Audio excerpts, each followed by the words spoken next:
Assalamualaikum warahmatullahi wabarakatuh. Saya Anissa Janatina Sana dengan NPM 2020 12500 655 dari kelas R8H. Guna melengkapi persyaratan ujian akhir semester 8 ini, saya akan membahas buku dengan judul Kiat Mendidik Anak Resep Nabi karya Bapak Uuf Gufron yang juga merupakan dosen mata kuliah akhlak dan etika saya. Buku ini diterbitkan oleh Media Madani pada tahun 2020.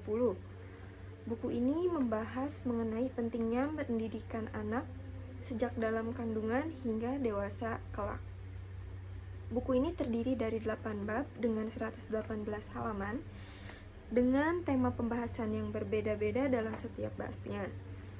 Pada bab pertama, dijelaskan bahwa dalam Islam, pendidikan anak dimulai sejak dalam kandungan dengan cara seperti memperbanyak membaca Al-Quran, beribadah, dan menjaga asupan makanan.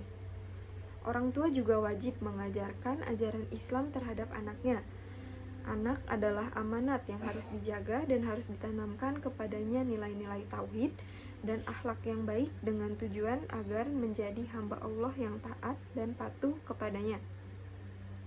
Jika ajaran ini tidak diperoleh oleh anak saat masa hidupnya di dunia, maka kelak di kehidupan selanjutnya, anaklah yang akan menjadi penuntut utama orang tuanya dan merupakan alasan serta penyebab terhalangnya orang tua masuk ke dalam surga.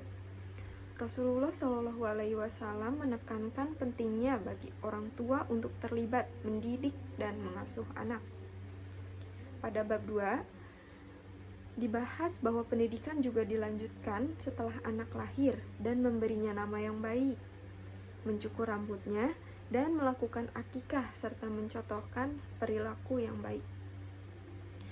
Dilanjut, ketika anak memasuki usia 2-6 tahun, orang tua harus memastikan hak-hak dasar anak seperti memenuhi kebutuhan ASI kepada anak dari lahir hingga usia 2 tahun. Orang tua juga wajib mengasuh dan memastikan hak waris, nasab, dan kewarganegaraannya. Pada usia 7-9 tahun, anak mulai belajar menilai akidah dan pentingnya sholat. Kita sebagai orang tua wajib mengenalkan dan menanamkan nilai-nilai akidah yang baik, mengajarkan pentingnya sholat 5 waktu,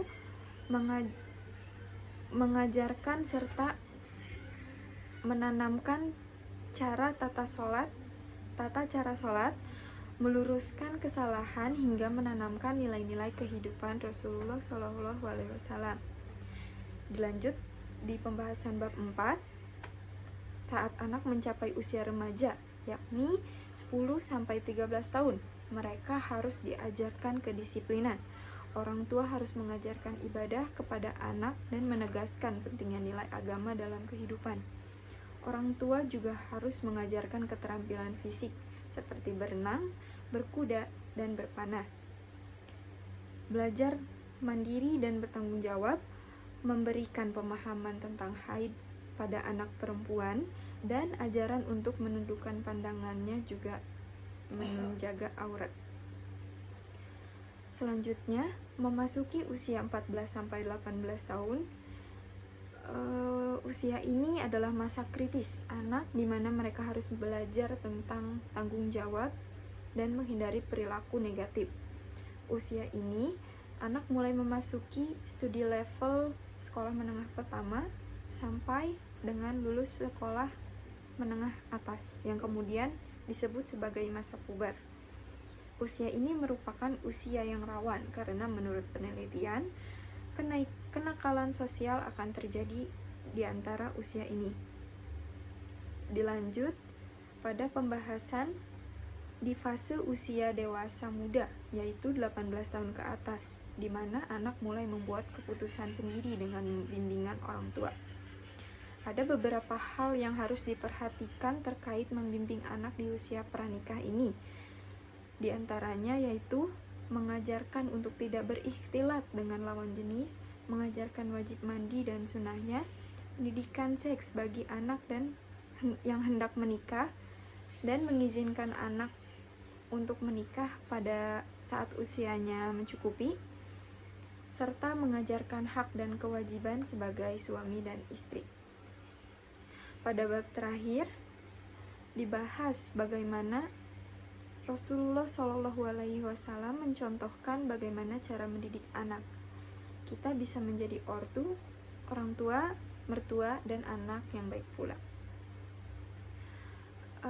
Hal menarik yang saya temukan pada buku ini yaitu pada saat momentum mendidik anak usia anak dini sampai remaja muda, karena di usia ini sedang terjadi pembentukan karakter pada anak.